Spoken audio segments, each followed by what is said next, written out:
You recently announced that you will not be running for re-election in 2024. And so I'm kind of curious if you could maybe take a few moments to reflect on your term in the Senate and what it has shown you about how democracy is being practiced here in Washington right now.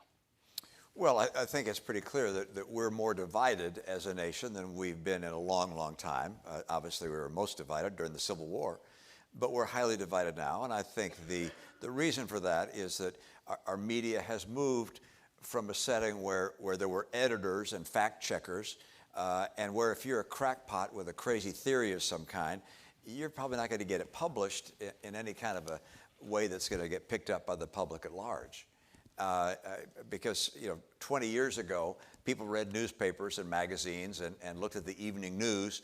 Those things were all carefully vetted in most respects by editors, fact checkers, and so forth. That's gone.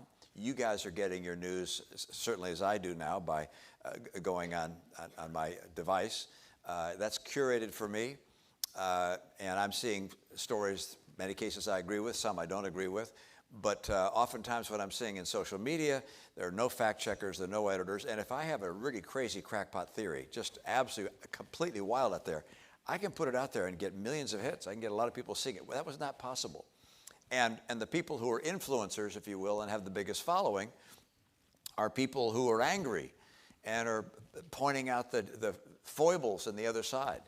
And interestingly, we're drawn to those things as human beings.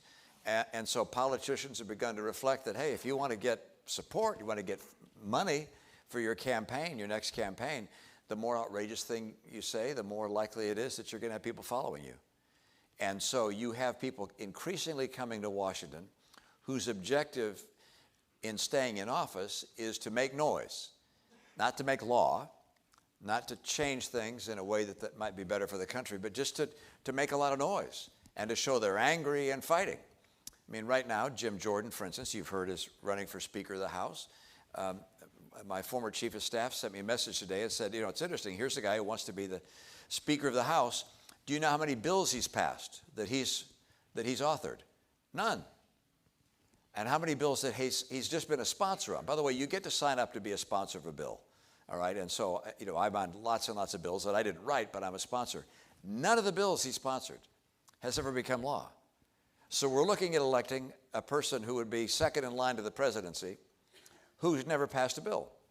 But he's certainly well known because he's able to make a lot of noise. And that's the currency of the realm these days in politics, is finding a way to stand out and to be well known. And if I were to ask you the names of Congress people that you know, they'd almost all be people who don't actually do anything or pass any law, but they are very outspoken. And how does a democracy work? One, when the population is getting information that may or may not be accurate, and two, when the people that are most well known are those that aren't accomplishing things, but instead are performing.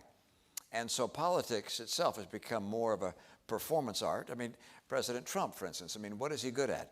His background was performing. He was on TV, he was a WWF owner, and would go out there with the wrestlers and so forth.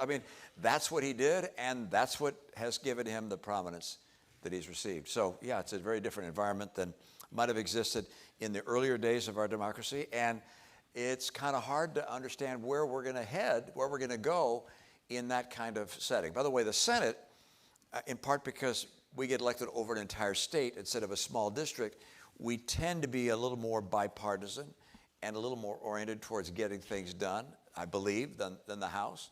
And certainly the president typically is going to be more concerned about larger issues.